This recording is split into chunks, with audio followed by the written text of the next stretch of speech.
Hello, good evening. Good evening, madam. Hari, I have no idea whether there will be more students or not. Now there are 10 students. Anyhow, we'll see whether other students will join. Do you have an idea how many students are there in your batch?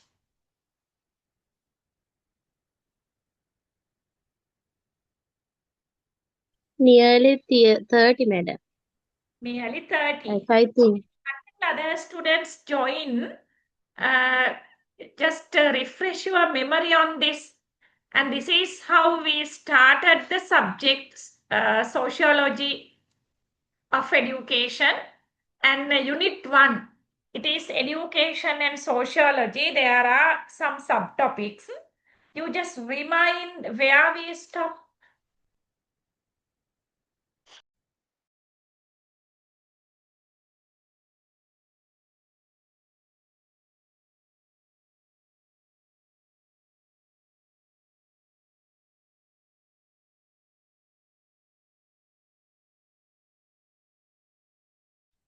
This is the first time I joined, madam. Okay, yes, there may be students who joined last time.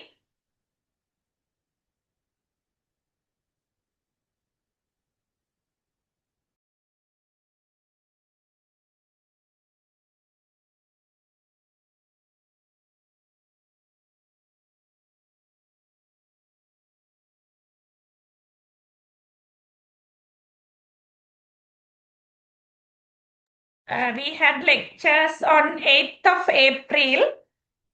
So our memory should be very vague actually. In mine it is actually vague. I can't remember exactly where we stopped. Check whether you can remember. So may I scroll down the slides? Education and sociology, the introduction. I'm sure that we have done the introduction. Okay, we have done the introduction. And then here, unit objectives we might have discussed. And then relationship between sociology and education we discussed. So there is a very strong, inseparable relationship between sociology and education. As education and sociology, they are very tightly connected. And then we discussed how sociology influences education. And then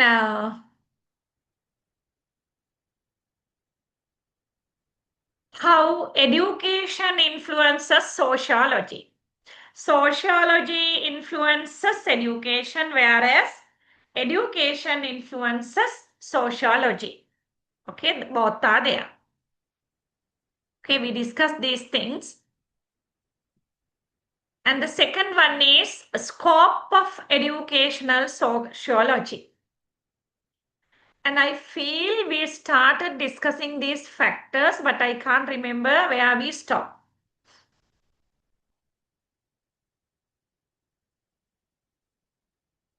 But I can remember we discussed stratification and inequality. See?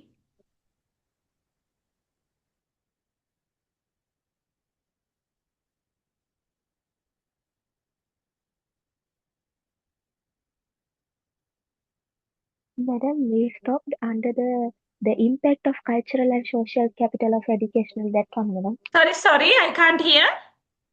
A third one, madam. What did you say? We last lesson, madam. Last class. We Uh, stopped the impact of cultural and social capital. That Here, the one, third point. madam. Is it the third point? The impact of cultural and Third social one. capital on Yeah. educational attainment. Okay, very Yeah, good. Thank madam. you very much for remembering it. Accordingly, shall we start with topic number 4? The point number 4? Hari. Okay, Okay, madam. let Yes. me check the volume actually.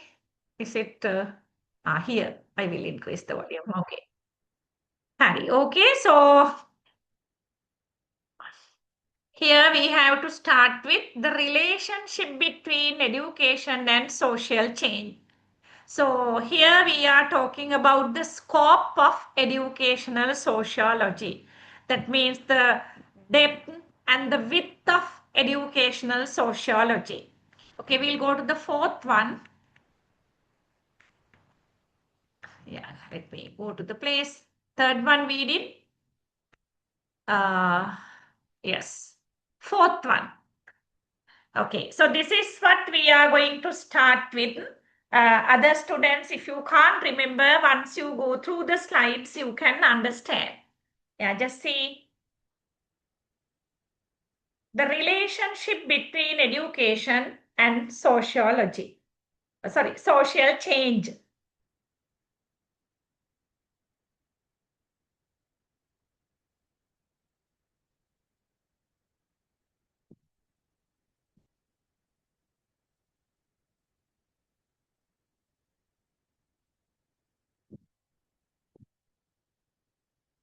Okay, here you can see it has been mentioned that education plays a multifaceted role. That means many roles in changing society. So that is the meaning. Education does many roles in changing society. We'll see what they are. Education as a catalyst for social change. Okay, just read that.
Okay, did you read it?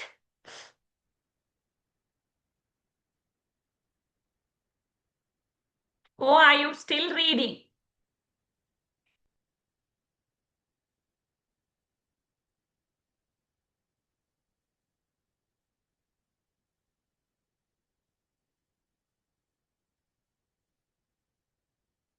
Okay, madam. Done. Hari, okay. Education as a catalyst. What is catalyst?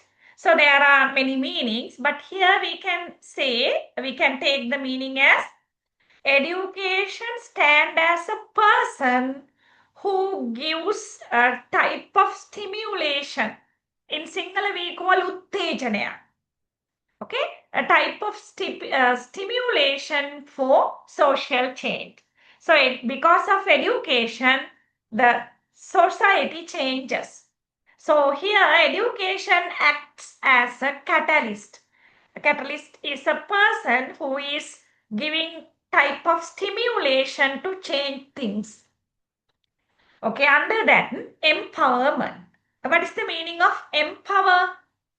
Women empowerment. What is the meaning of empower? So these are very common words actually. Women empowerment means in Sinhala we say balaganveema, kantavan balaganveema. Empower means giving power. Okay, so education gives power to people, individuals. So this is how it gives power. Because of education, people receive knowledge and they start thinking critically. Their critical thinking skills will improve.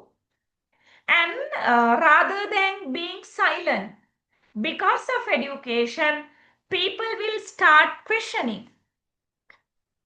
And then because of education, because of people's critical thinking, because of people's questioning, existing social norms may change. Okay, so people will start actively participating in communities because of education. Okay, you just imagine there are certain norms in our society. So then when we think about them, we can see they are baseless. There's no rationale for them. But traditionally, people are following. But education made people question those things. Okay, so because of the questioning, there are certain things fading out of society, or there are things which have changed for better actually. Okay, that is the meaning of empowerment. So because of education, people become very authoritative means people get power actually because of education. Is that clear to you?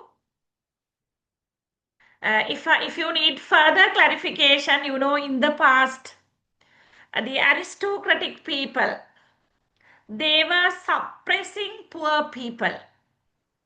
Only the limited few people were dominating. They were having the estates, the lands, all the power was there with them, the money.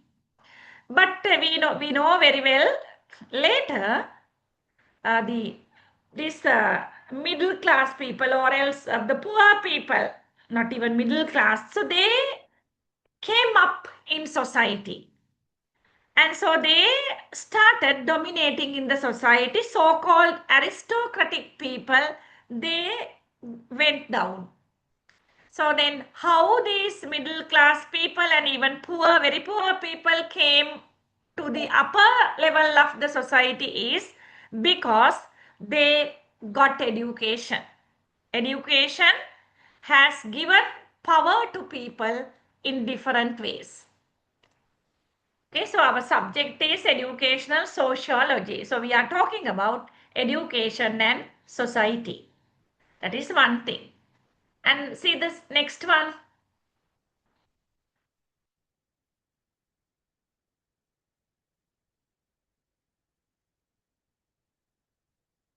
I feel I said something related to this also. No matter. You just read.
Okay, hope you read.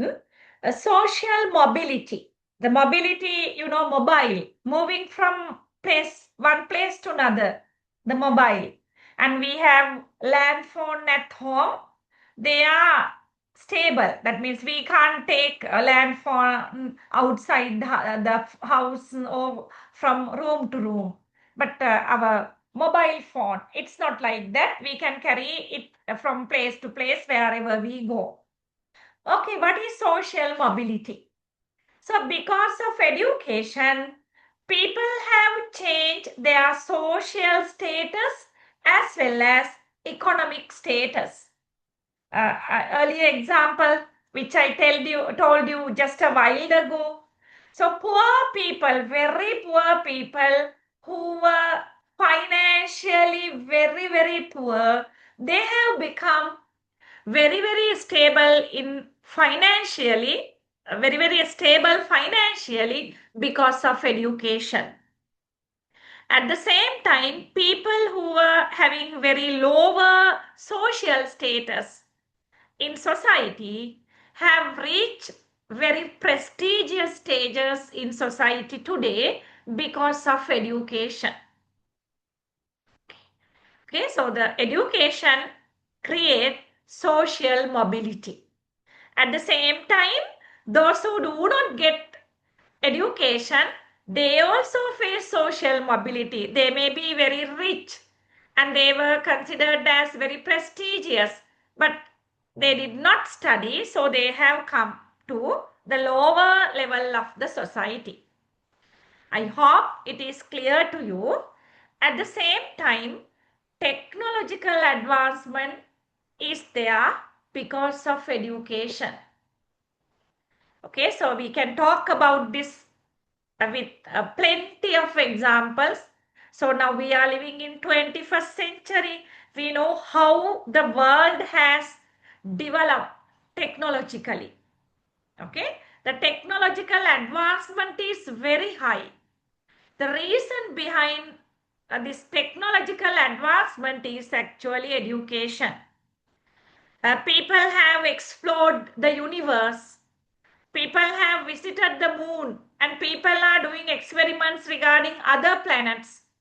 And we are conducting lectures now, even now, through Zoom, online. So all these things are the results of education. I hope it is clear to you. Education as a catalyst for social change. And there are some more, just read.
Okay, so here, social awareness and activism.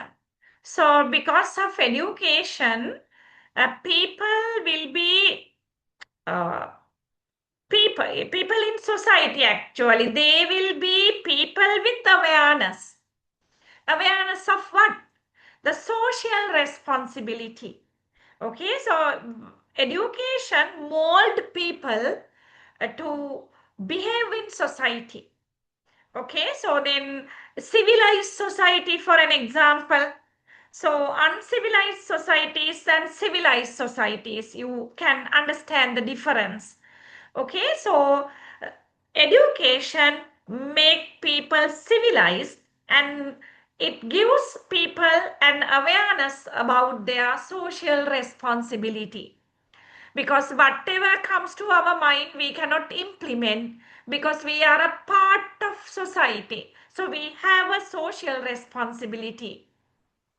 Okay, so because of education, people can be having a very thorough social awareness. As a result, they will be socially responsible person. So when everybody is responsible towards society, this society can be an equitable society. That means a society which is equal to everybody. Okay, so that is there. I don't know whether the society is equitable or not, but once people understood social responsibility because of education, we can achieve it actually. Okay, we'll see further.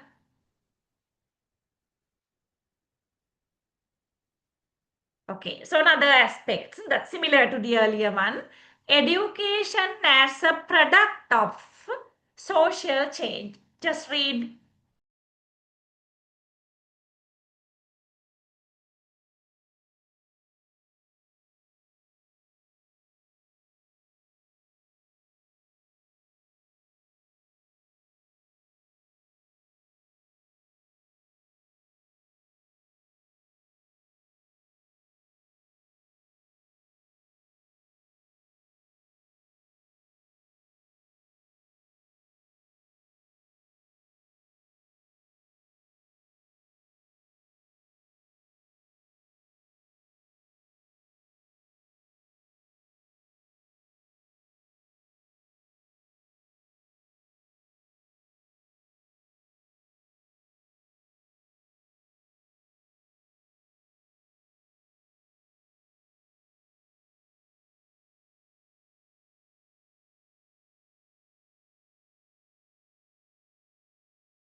Okay.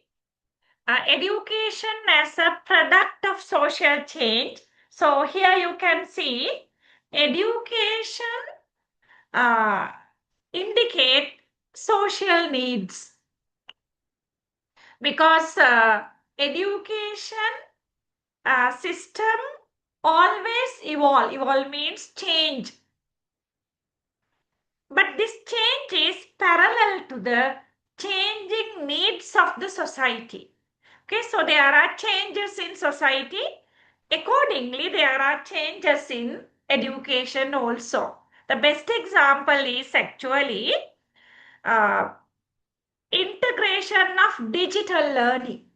So during previous COVID pandemic, this digital learning, online learning, it was very popular. So this online learning or digital learning online platform came to education system because of social change. So during COVID, people did not go out. They were limited to their houses. But the workload should be carried on. So online platform was introduced. And that was there in education system also. So just imagine your lecture now you are participating. The students are from different parts of the country, and I know there are some students joining these lectures being outside the country. Okay, so then digital learning is very familiar in education field, but origin of that is actually a social need.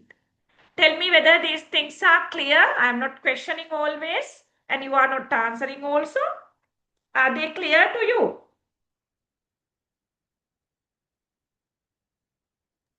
It's clear, madam. Hari, okay, we'll go further here.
Okay, here you can see addressing social issues. So, in society, in every society, there are social issues. Here, there are some issues. For an example, poverty is an issue in every society, and inequality. It is also a type of social issue, environmental degradation. So then deforestation. Okay, there are many issues like that. And public health concerns. So they are issues. And these issues can be nicely addressed through education. For an example, you know, we can teach small kids actually, the primary students in schools, the importance of environment, importance of growing plants, so then treating everybody equally, and importance of brushing teeth twice, a minimum twice a day, just like that. Okay, So, social issues can be addressed through education. Okay, that is not these are not major factors. These are things that you know already. Only thing you need to attach them to this subject. And the next one, promoting diversity and inclusion. What is that? So diversity was considered as something negative in the past. Okay, for an example, so when there are people from different communities, it was considered as something negative. But through education, this diversity was considered as a positive factor. Okay, so normally in the field of education, when preparing curriculum, this diversity is considered girls, boys, male, female, Sinhalese, Tamils, Muslims, like that. Okay, so diversity is always concerned nowadays. That is because of education. You know, in Western world also, in for an example, USA, black people and white people. The black people were discriminated and they were deprived of education. They were deprived of traveling comfortably in buses also. Color. But now the condition has changed because of education. And the other thing is inclusion. So no one should be spared when we live in a society. Okay, so we cannot ignore people, certain people because of various reasons. Think about a disabled person. So in the past, the disabled people, they were not having equal opportunities. The very simple example, we average people can enter any building. We can walk inside. But how can a disabled person using a wheelchair enter a building? In the past, actually, there were no paths for wheelchairs. But nowadays, when the plan is drawn, even at the initial stage also, there should be access to the building for disabled person. It should be everywhere. But now we can see this has been paid attention. All these things are because of education. Okay, we'll go further.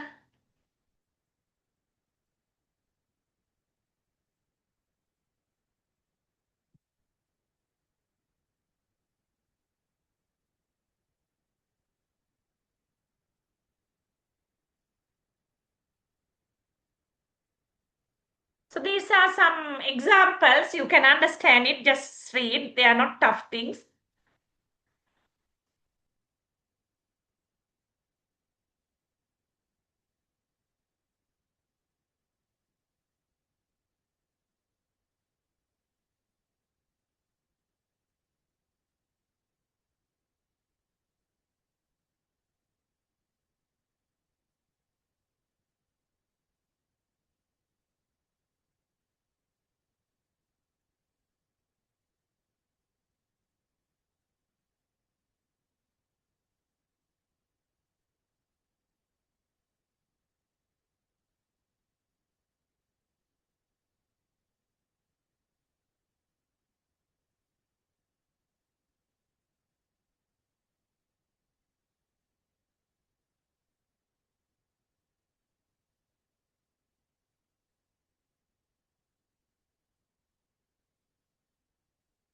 Okay, you can simply go through these examples. I feel I need not to explain. So here, the first one, civil rights movements in USA.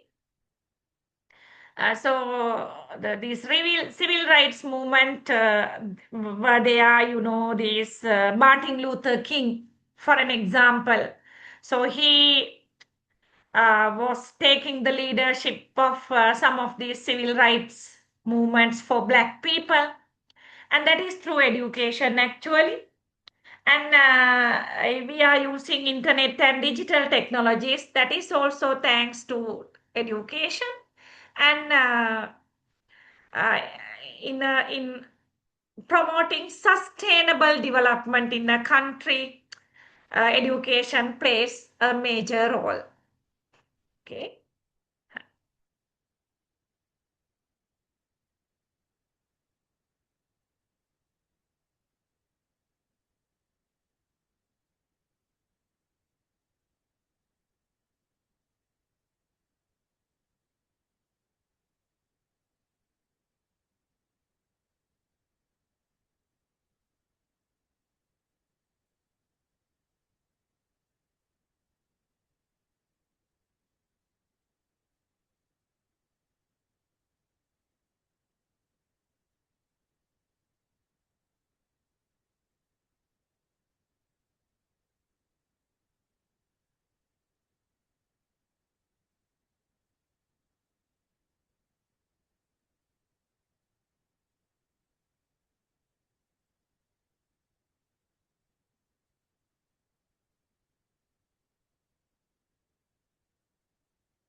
Okay. The relationship between social change and education is not a simple one, it's a complex one, and it has different aspects actually, multifaceted. Education can drive social changes, and also social changes can drive education, vice versa.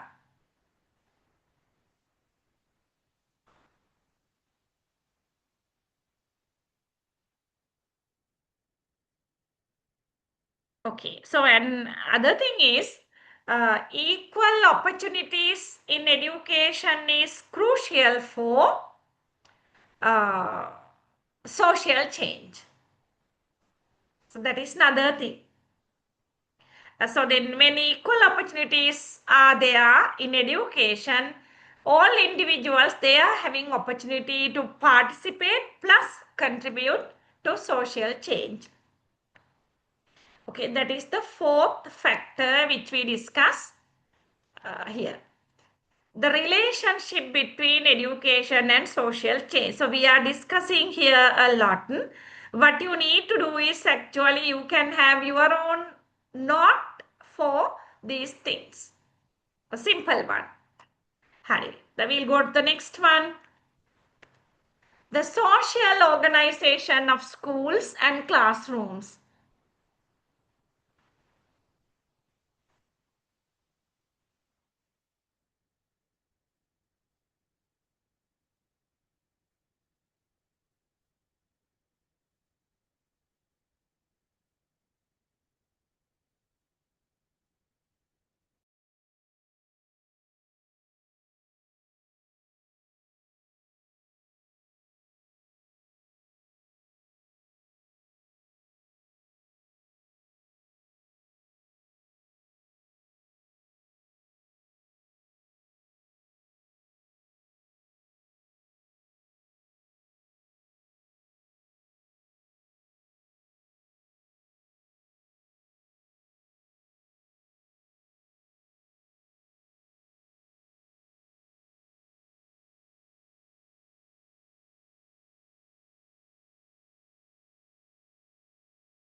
Okay, here social organizations of schools and classrooms.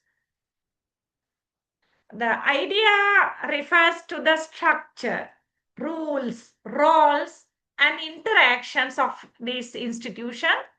Uh, that means school, which shape the learning environment. Shape the learning environment. Okay, so here we will talk about formal and informal aspects of how these schools and classroom function. We'll see here. Just see.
Okay, so when we think about formal structure, we can see there is a hierarchy in school system.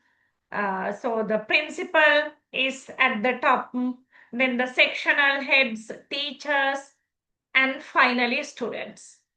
Okay, so according to these hierarchical levels, they have different responsibilities. And then there are rules and regulations related to schools actually. And these rules and regulations, they are to control students' behavior, attendance, academic performance, and all these things. So that is at last to have very conducive learning environment, very supportive, positive learning environment.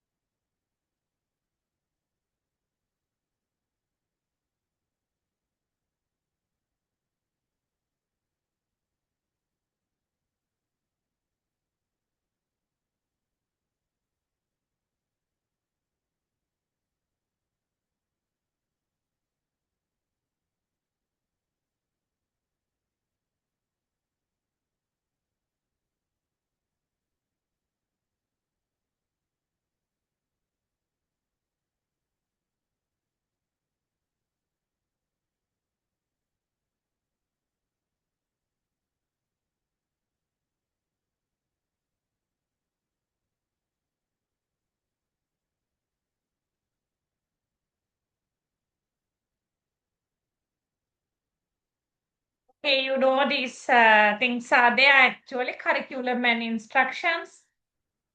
So teachers cannot teach whatever they want.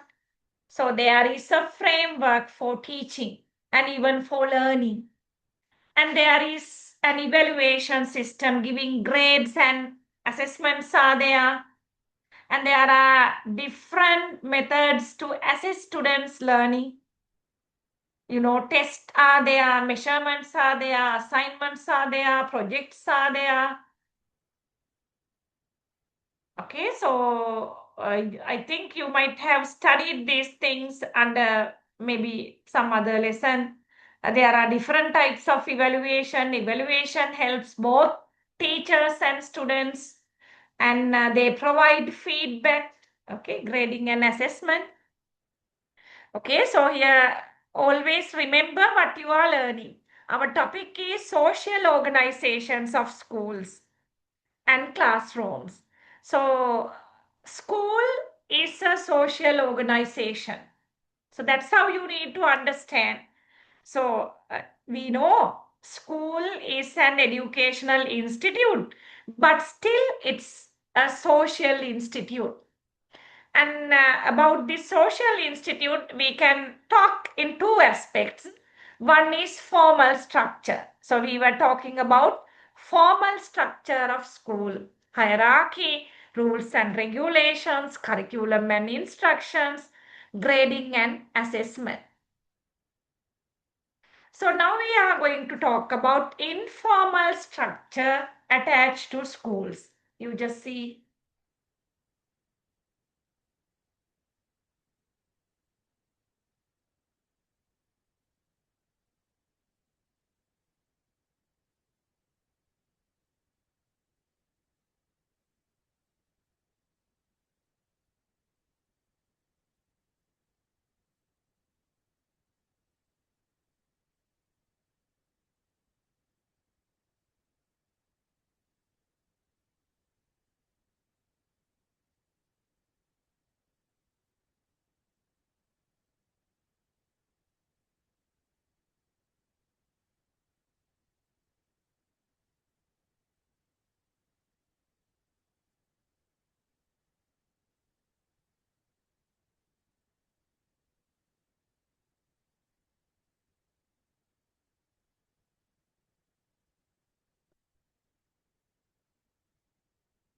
I don't know whether I am fast or slow. You have to tell me. If you need some more time to read, please inform me. You can use chat box.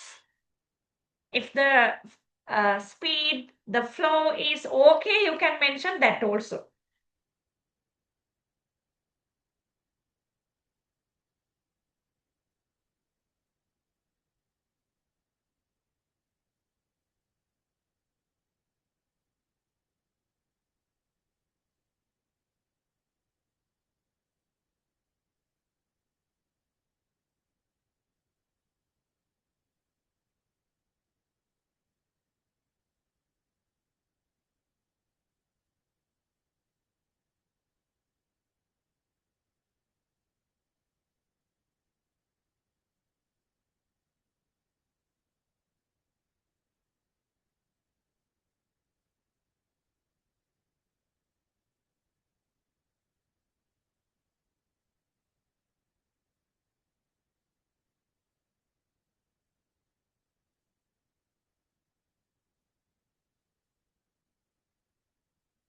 Okay, so when we think about normal structure, you can see there are social norms and values. So these social norms and values, they are unique to a school. And if I give you some examples, actually, just imagine there are certain famous schools in particular city. You can think about your district. So there are some schools, leading schools. So among them, there are some schools which are very famous for discipline, which are very famous for notorious work, and which are very famous for sports, and some schools which are very famous for music, aesthetic subjects. Okay, the things are like that. Okay, so then normally people in society, they expect, okay, the children, the students of that particular school, they are well disciplined than the students of some other school or something like that. Because the schools are having certain norms. Most of these norms are unwritten actually.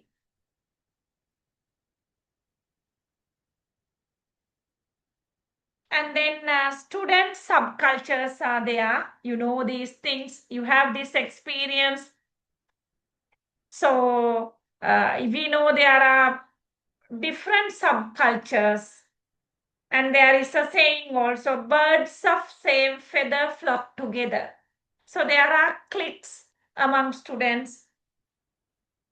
Okay, so they have their own values, interest, behaviors. And the subcultures which are there in school may affect a student's attitude. Okay, so if a student happens to be in a clique, in a subculture, which is positive, the students will be having very good qualities. And in case if a student happen to be there in a subculture where they will not value good things, the students will be having negative qualities. And the students' academic performance also is influenced by the particular subculture. And if these are not clear, you can question, no problem.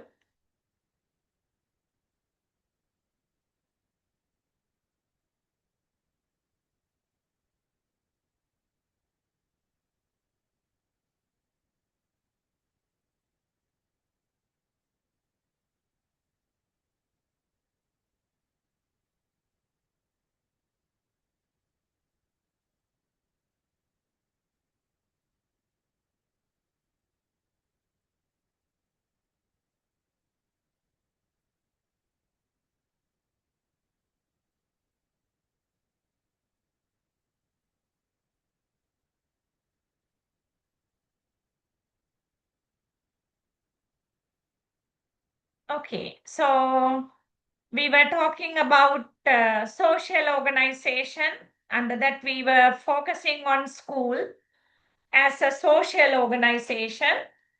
So there are certain factors which influence school organization. Okay, so you should know we are taking school setup as a social organization. The school size and type. As you know, there are primary schools, secondary schools, government school, private school. Okay, that matters to the organizational structure of the school. And school culture.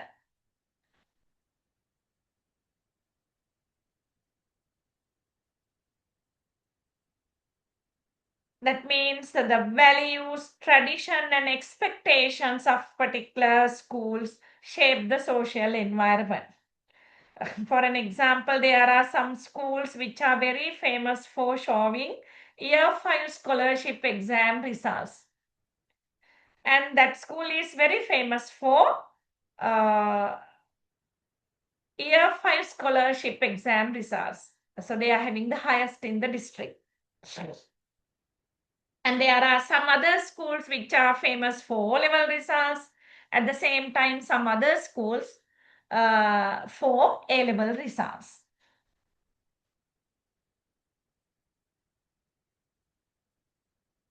Some schools give high values for sports. Some schools give high values for education.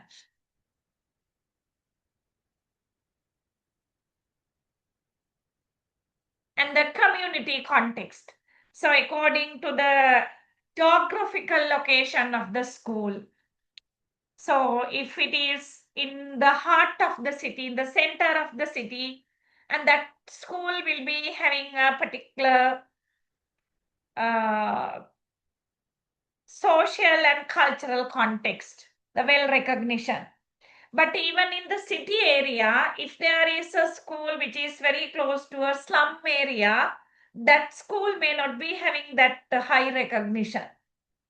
It's a school in the urban area.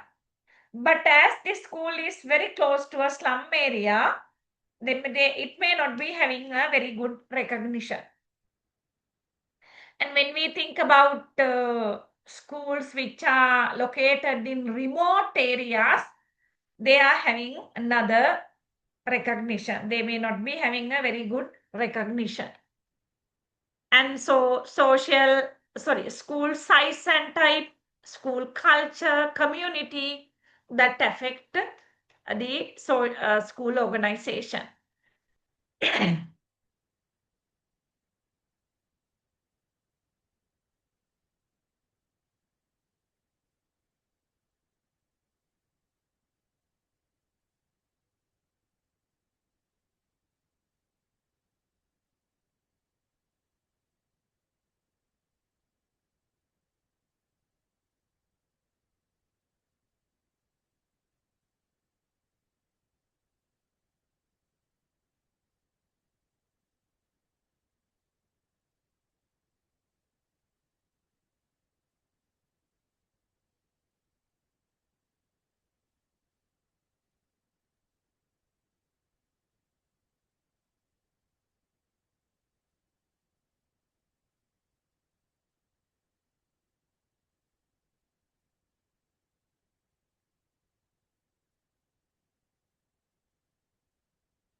Okay, so organization of a school, social organization of school is having a very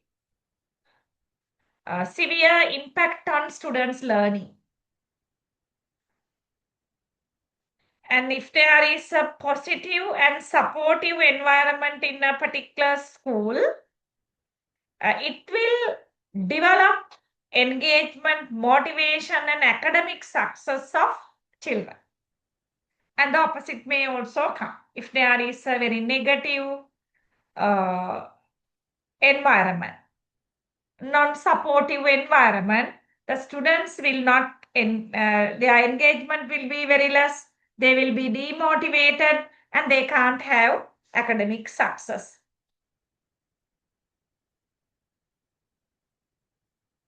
Okay, therefore, having a very good understanding about social dynamics is very important. Okay, this should be the last factor actually. There were 6 points. If I show you the 6 point, I want to take you back to the lesson. That's what I am doing. Show me, this is slide number 57. Okay, we'll go to the place where the, let me show you. Hurry. So here, you can see, not here.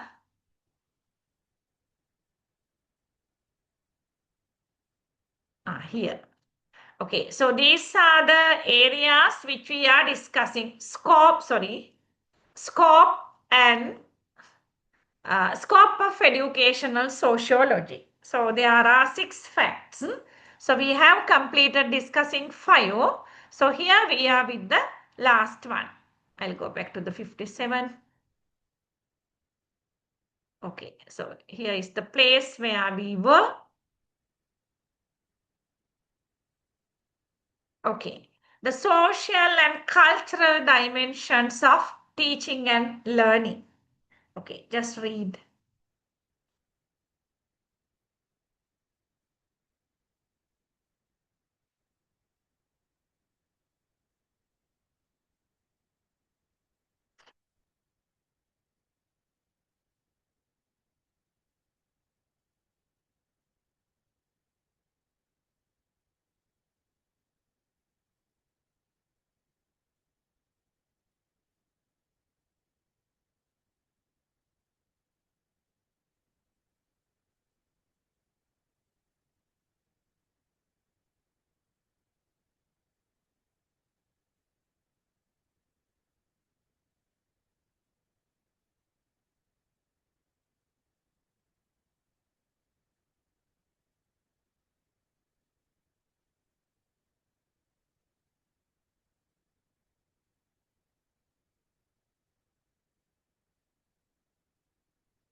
Okay, so the social and cultural dimensions of teaching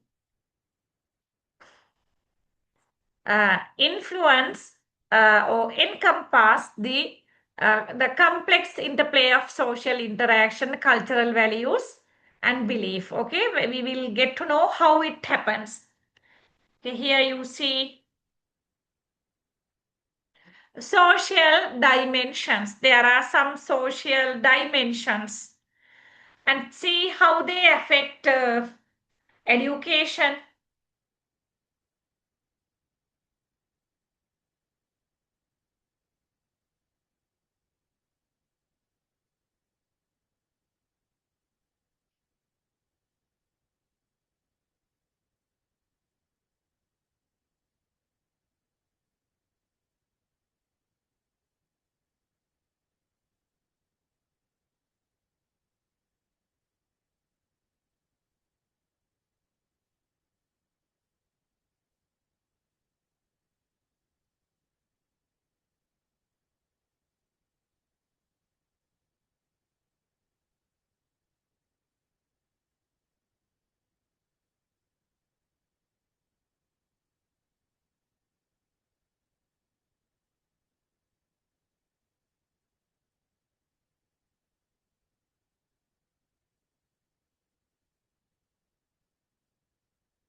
Okay.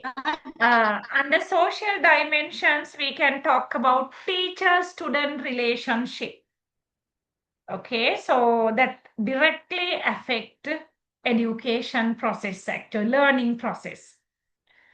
So what type of relationship, what type of rapport is there between teacher and students?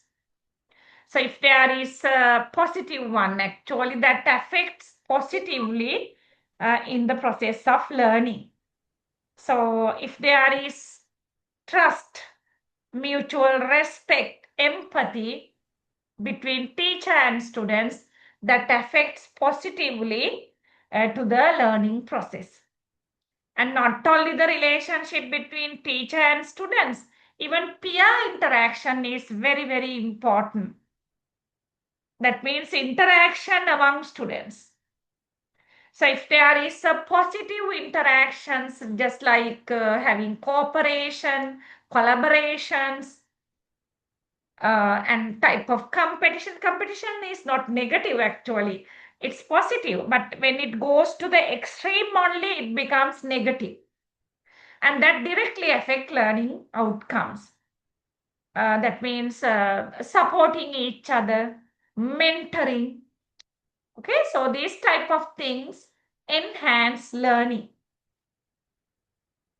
At the same time, some individuals, the peer pressure uh, and bullying, and that means one child is taken as a joke by others, bullying, you know what, bullying.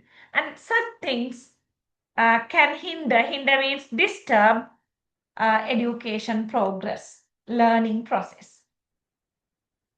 And then,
okay, another dimension is actually classroom climate.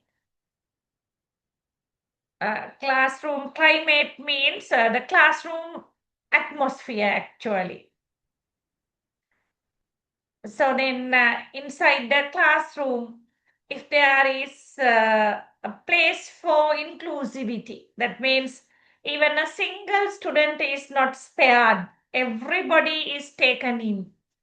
And when there is safety, when there is respect, and that will positively impact students' engagement and learning. Okay, just imagine if a student feels that I am not taken in, everyone treated me as an outsider, the particular students will not progress in learning. So therefore, classroom climate is very, very important for learning actually. And then social norms and expectations. Okay, so that means the recognition or the norms given to education by society is very important. And there are some societies which gives high priority to academic achievement. So in a society which high regards academic achievements, the students will excel, they will learn more. And then in a society where it accept that education helps social mobility, the students will learn. Okay, even in our context, the parents say the only thing that you can go out of this suffering is education. Okay, our society is a society which promotes education. Okay, so the social norms also affect students' motivation, aspiration, and progress in education. And there are cultural dimension also. Just see what happened. Hari. Okay, just read.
Here, cultural dimensions, cultural values and beliefs affect education.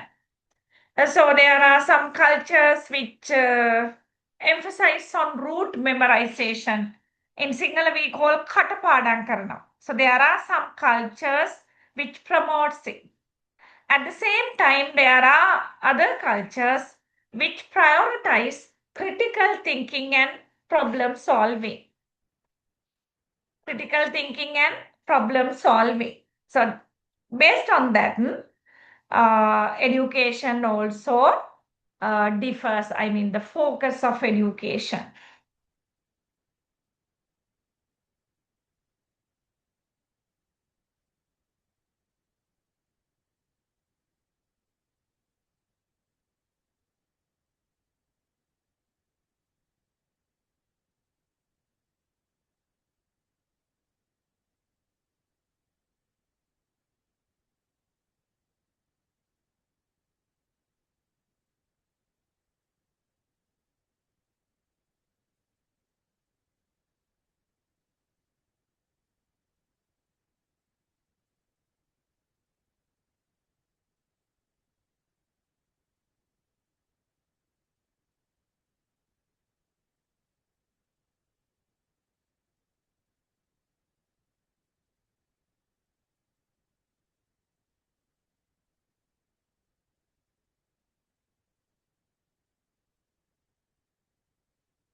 Okay, so language and communication.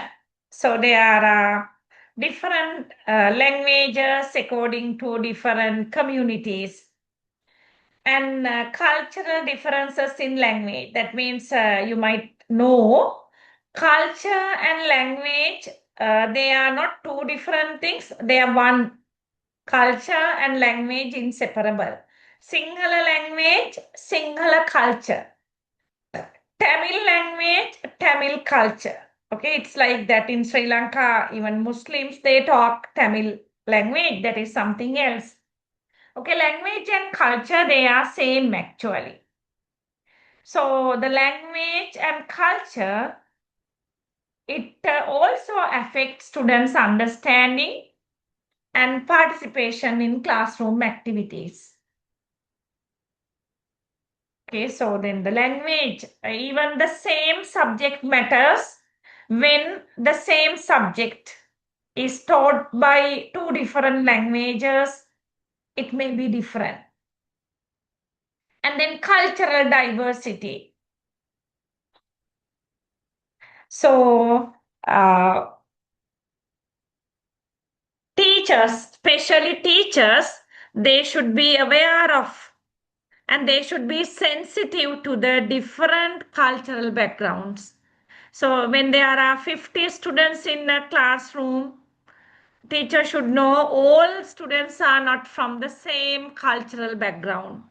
They are from diverse cultural background. That understanding is very, very important. So teacher should respect and understand this cultural diversity. The beliefs are different from culture to culture. Even learning styles may differ.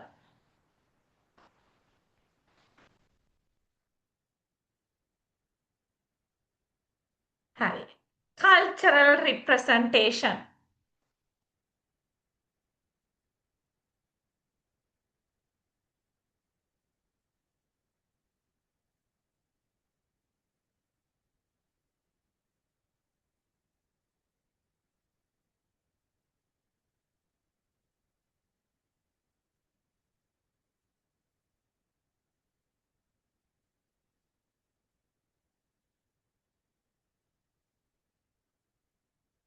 Okay, here cultural representation in the curriculum. That's what we are going to talk.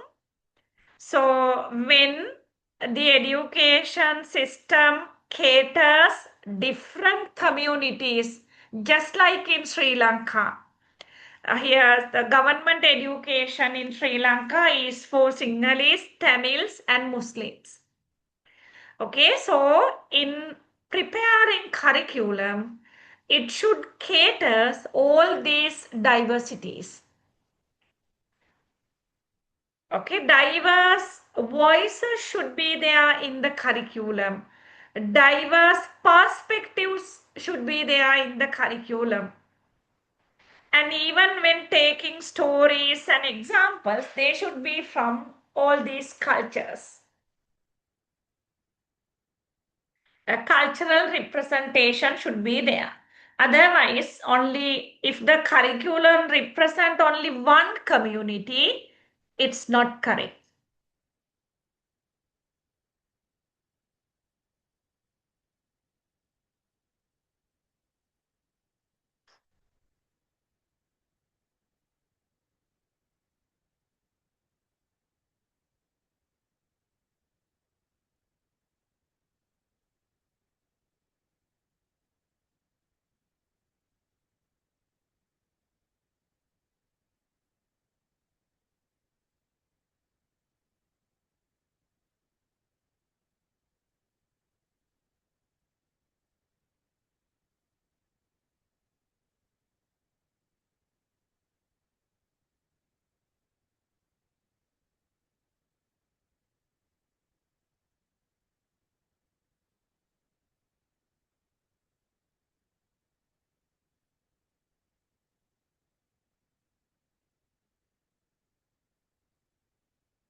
Okay, so when teaching is implemented, these things should be considered actually culturally responsive teaching. So when teachers are teaching, they have to adapt teaching methods and materials for these diverse needs and learning style. The simple example, the teacher should know in one classroom there are students with different learning style. Some are auditory learners, some are visual learners, some are kinesthetic learners, some are tactile learners. Just like that, there are different learning styles. Just imagine the teacher is using the same teaching method which caters only visual learners. So what will happen to the other learners? So teacher has to consider all these differences.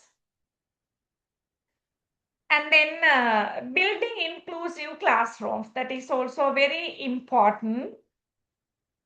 That means all the students in the class should feel welcome.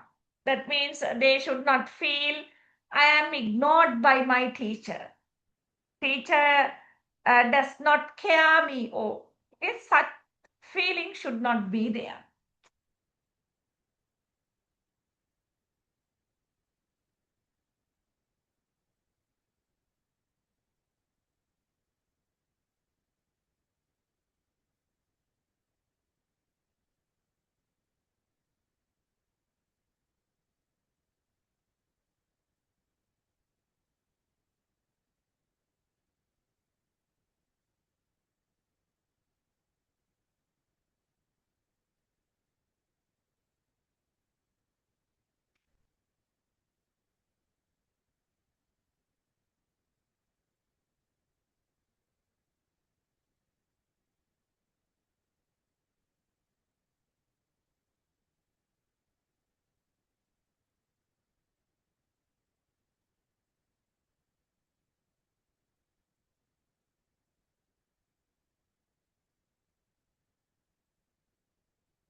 Okay, so cultural understanding should be promoted among students.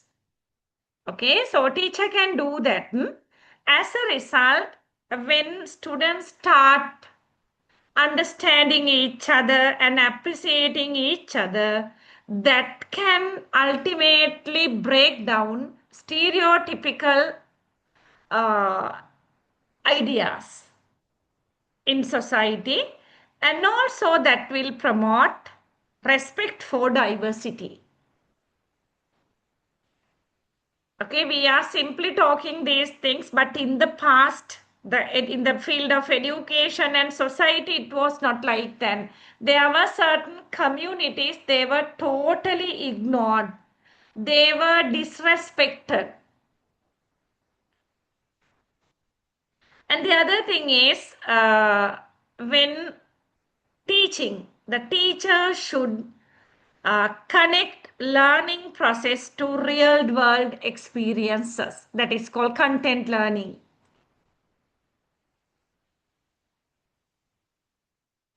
So when the teaching becomes content learning, that means when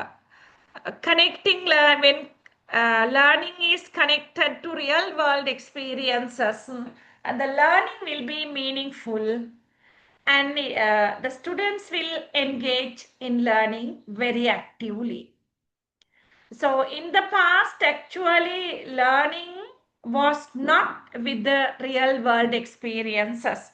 We'll take for an example English language teaching to improve speaking in English. The teachers were using very artificial dialogues. For an example, the teacher will tell, teacher will tell two students, okay, you are the doctor, you are the patient, now talk. And it looks very artificial. But now, teachers are advised to use real world experiences. Okay, so that will help students to learn meaningfully. Hari, okay, so this is a very heavy lesson. These are 3 past paper questions. You just see I will be sharing the slides today. I don't know whether I have shared these slides early. Have I shared these slides early?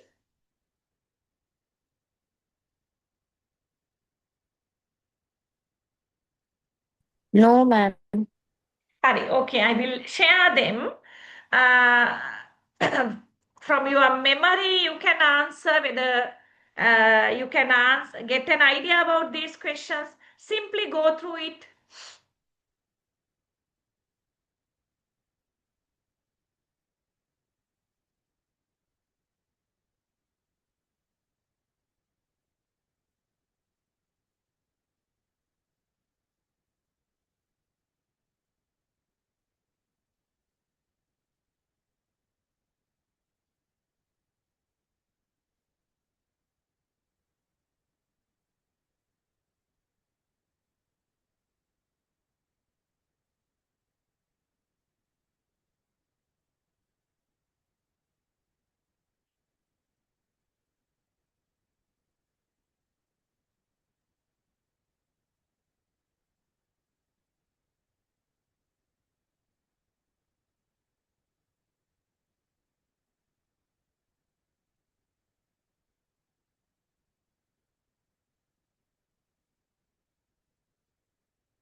Okay.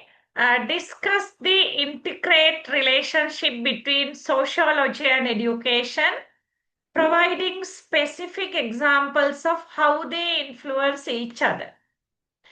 Okay, so that was the initial part of our lesson. Very intricate, that means very strong relationship between sociology and education. There we got to know education affect sociology and sociology affect education. Okay, so once you get these slides, I think you can answer. Analyze the scope of educational sociology. So we discussed that also, highlighting the key areas of inquiry within this field. And then discuss the impact of cultural and social capital on educational attainment. Okay, that was discussed the previous day. Hari. Okay, so we'll do something like this. When I share these slides with you all today, there are two WhatsApp group I will be sharing. You can try to answer these questions. Then automatically you will study the whole stuff. Okay, do you have any questions to ask?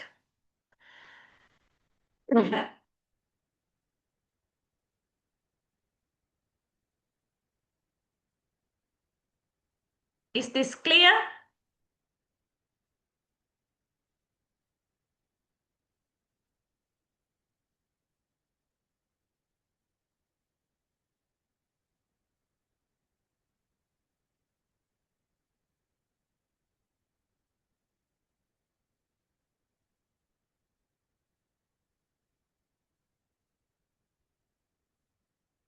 Okay, so if it is as it is, so I don't know whether it is clear or not because you people are not answering. We'll go to the next topic. We cannot complete it, but we'll try to start it. Hard. Okay, so this is our next topic. Aims of educational sociology. By this time, you know what educational sociology is, and you know the dimensions, the parameter of it, the scope of educational sociology. So here we are going to study aims of educational sociology. Just see.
Okay, so here we can understand the importance of educational sociology, or else the purpose of educational sociology, aim of educational sociology.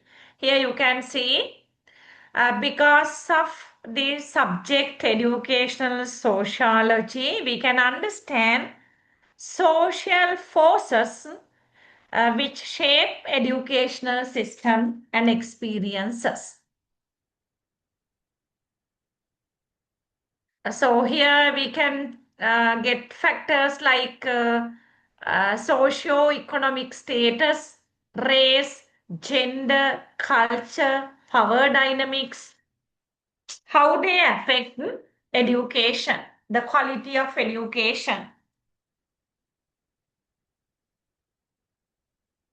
That is one thing. So we know how social factors affect educational system. We can understand it. Next.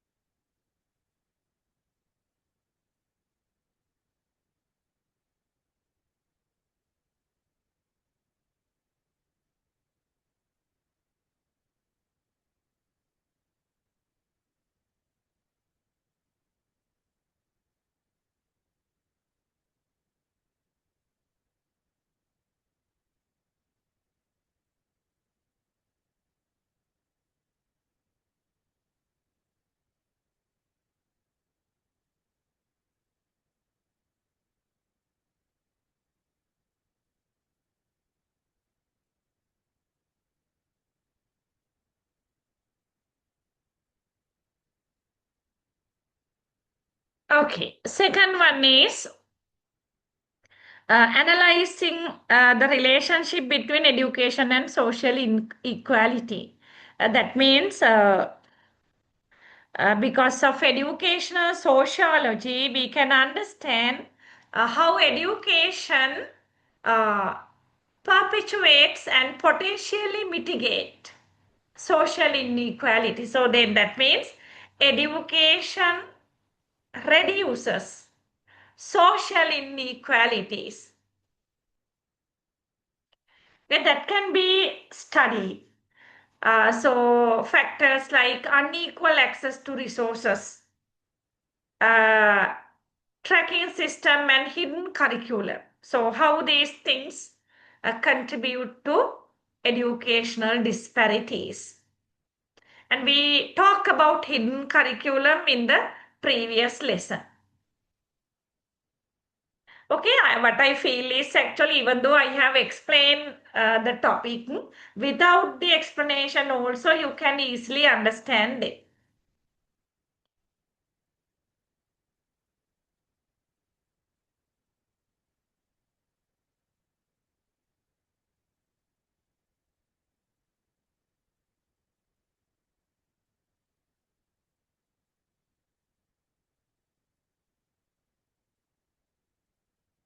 So there are challenges and disparities, discriminations in the field of education that can be studied under educational sociology.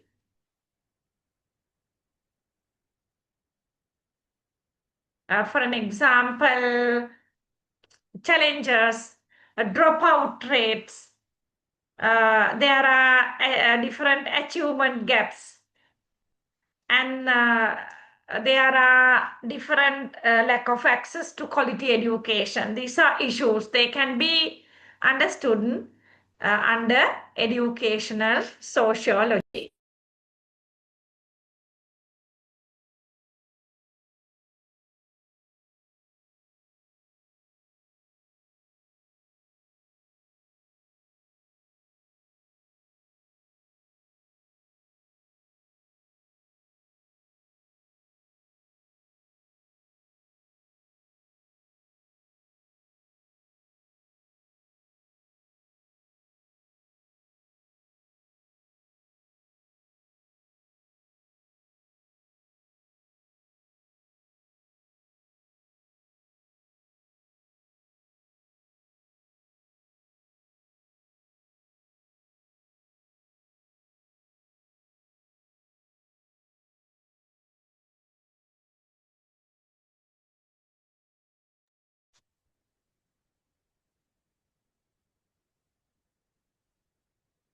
Okay, so then other thing is, because of the educational sociology, with the knowledge we gain from educational sociology, we can develop and implement more effective policies and practices in the field of education. Okay, so just imagine, before this subject, educational sociology was introduced, the people were not aware of these issues, and that was not an area which was under concern. But because of educational sociology, now people get to know about these areas, and as a result, very effective educational policies and practices can be implemented. Next.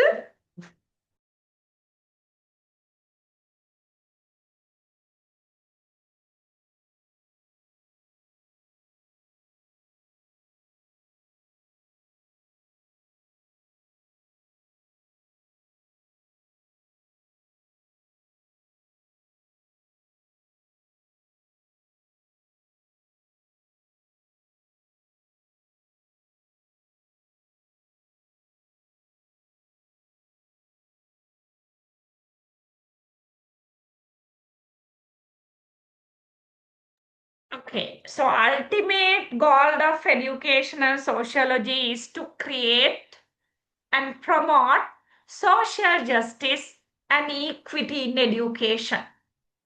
Okay, so if we can achieve this, that is the ultimate goal. What is this message?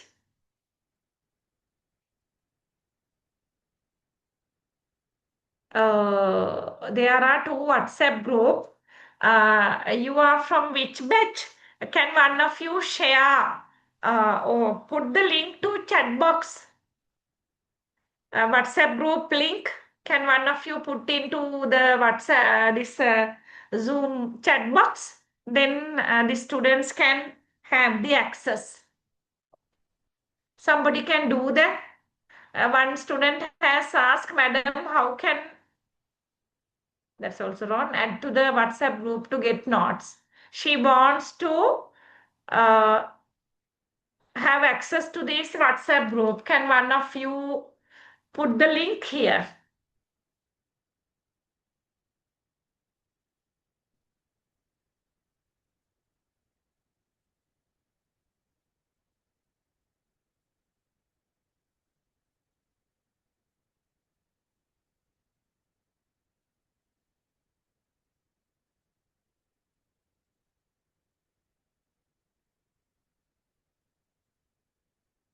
Okay, so if you check your WhatsApp group, you can have the link. At least the person who created this group.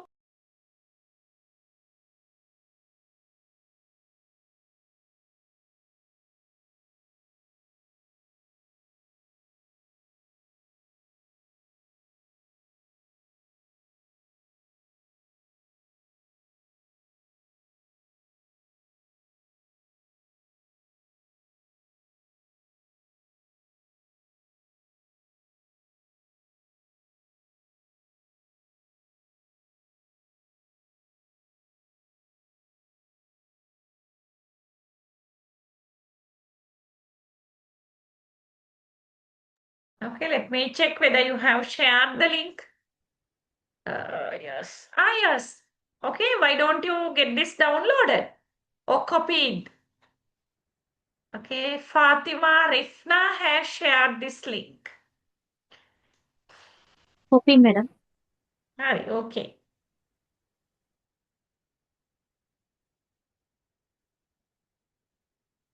Okay, these are simple things. But I showed you initially the syllabus and I am doing each part of the given syllabus. Okay, so can't help. There are many more subtopics there. So educational sociology is a subfield of sociology. The sociology is the vast area. Educational sociology is a subfield under that.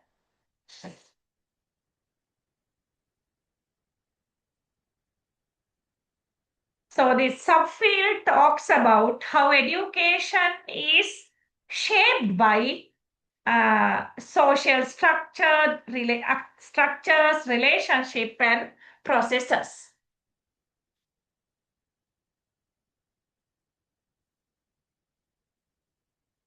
Okay, so now we are moving to a different part.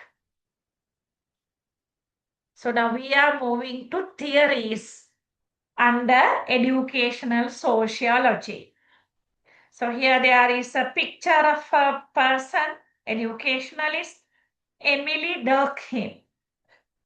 Okay, theories of Emily Durkheim. We'll see.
Okay, here you can understand Emile Durkheim. He was a French sociologist, and he's a very famous, prominent personality in the field of sociology.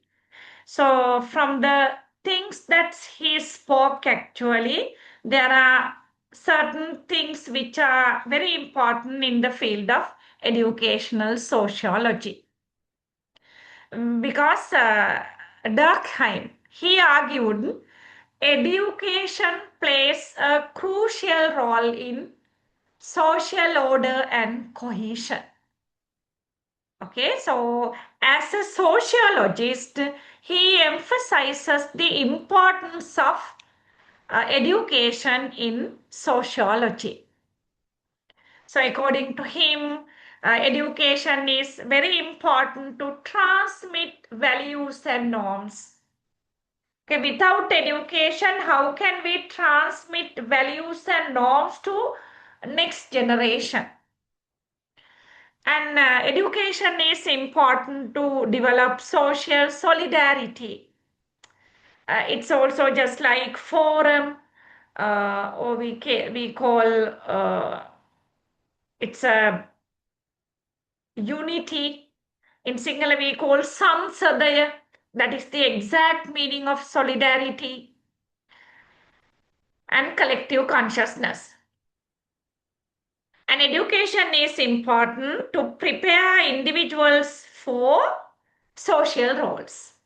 Okay, so this person was highlighting these three importance of education in sociology.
Okay, social solidarity. So that is one thing Durkheim was talking actually, raising, highlighting.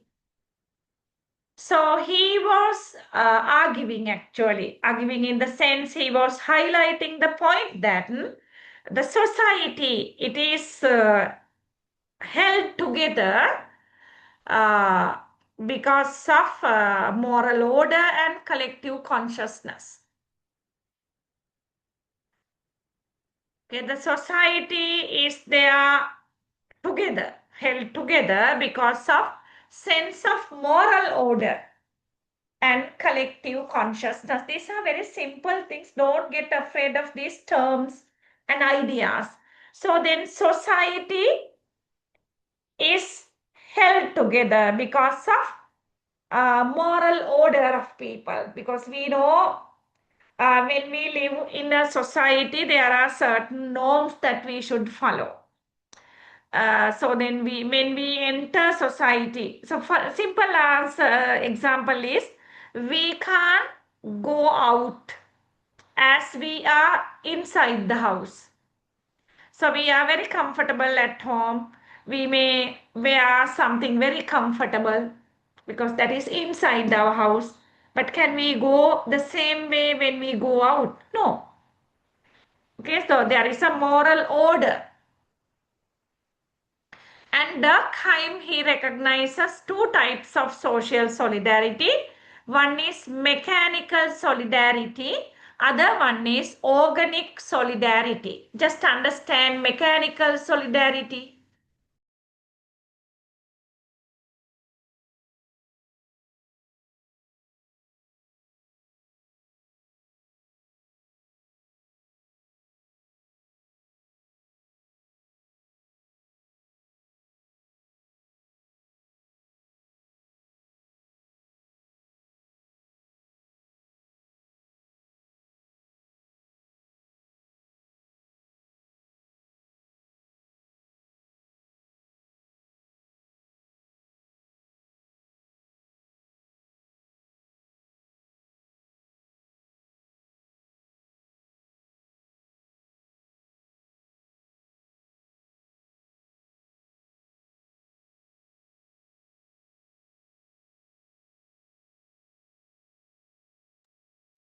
Okay, what is mechanical solidarity?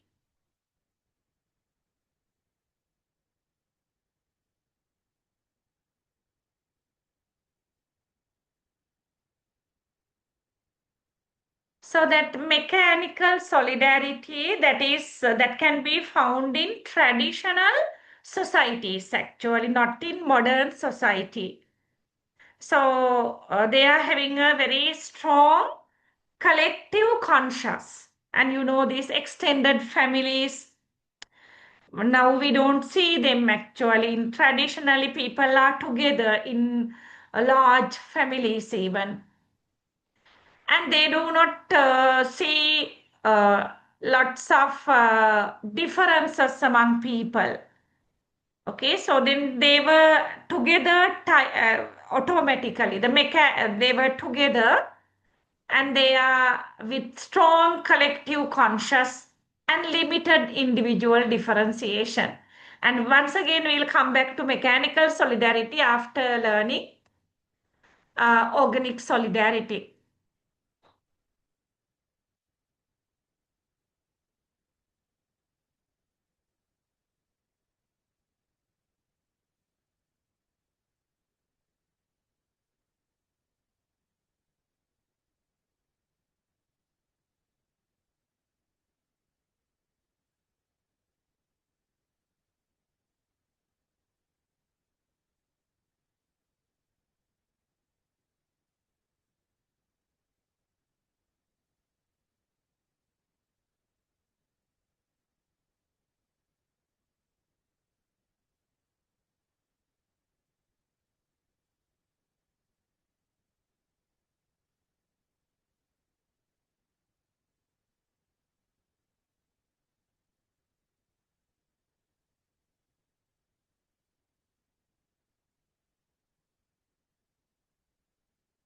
Okay, organic solidarity, it is found in modern complex societies, because in the past, the traditional societies, they were not very complex. Okay, so but in modern society, this organic solidarity can be found. If you need to get learn more, I will talk about this more next week. With high division of labor and interdependence between individuals. Okay, so in modern societies, we can see high division of labor, because there are lots of job opportunities. So there is a very high division of labor and interdependence between individuals. So they depend on each other. But in the past, the mechanical solidarity that was found in traditional societies, and that is with strong collective conscience and limited individual differentiations. There were no much differences. Okay, but simply you will not be questioned on these terms, but just remember mechanical solidarity, it was there in traditional societies, but in modern societies we can see organic solidarity.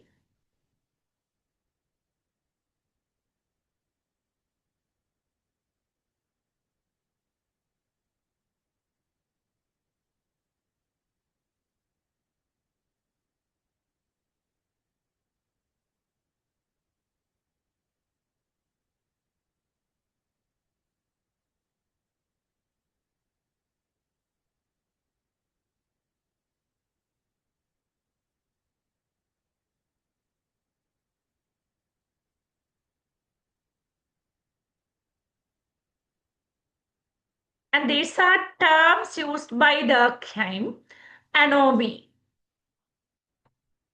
So then it refers to actually the normlessness or breakdown of social norms and values. Okay, so the society functions on norms and values. And just imagine, in a particular society, there are no norms and values, and that is called as anomie. So this Durkheim argued, so if this anomie condition can lead a society to a problematic society. And in such society, there can be deviance, dividends, separation, suicide cases, and social unrest. There are many more things. Let me check the time because this is some. I will simply touch, but I will start with this once again next week. Then religion. He was talking about the importance of religion. So we are talking about what he discussed. Emily Durkheim, social solidarity, and anomie. And he spoke about religion also.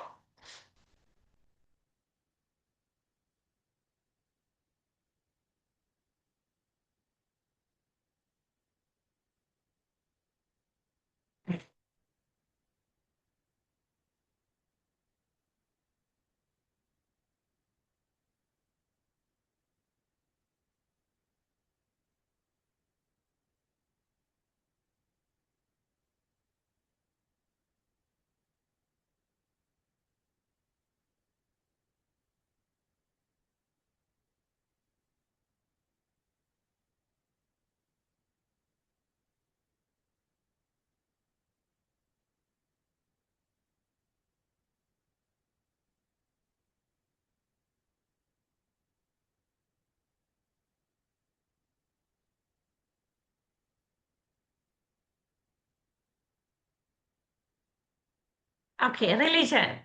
So Durkheim, he highlighted the importance of religion for collective consciousness and social solidarity. So then religious belief and rituals, they create a sense of belonging and meaning in society. And nowadays we may be having different viewpoints about this, but this person was highlighting the importance of religion in social solidarity.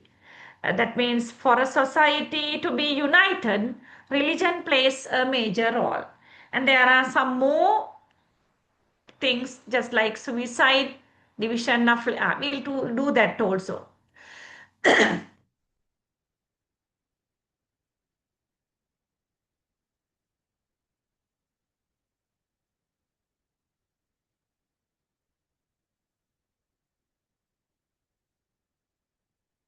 I'm touching these things next day once again.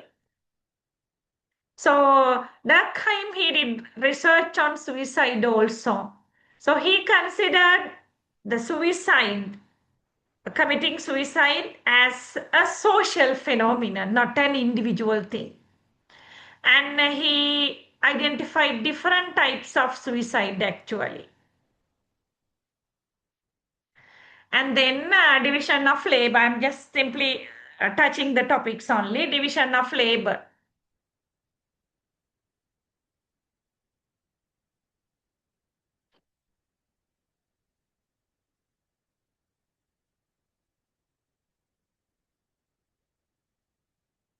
So then division of labor, it contributes to social integration and interdependence. So a farmer is needed. Without farmer, other positions cannot be there. So just imagine no one is farming. Can we exist in society? No. And then all the positions are interrelated. But in modern societies, there are increasing specialization of tasks. So in the past, maybe a tailor stitch the whole shirt. But in modern world, in government factories, one person is stitching only the collar. Someone else is the sleeves. And the buttons are fixed by somebody else, just like specialization of task. Okay, so remember we are having lectures once again very recently. Let me check the date. Yes, 24th. 24th, when is 24th? Today is maybe Friday, ne? Yeah, today is Wednesday. Friday. Yeah, Friday. Okay. So when we start Friday, we'll start here with this person actually. That's better. Okay, with this, shall we wind up the session then? Okay, madam. Okay, I will share the slides with you, okay, now itself. Okay, then see you on Friday. Good night. Thank you. Good Good night, night, madam. madam. Thank you, madam. Okay. Good night. Okay, good night.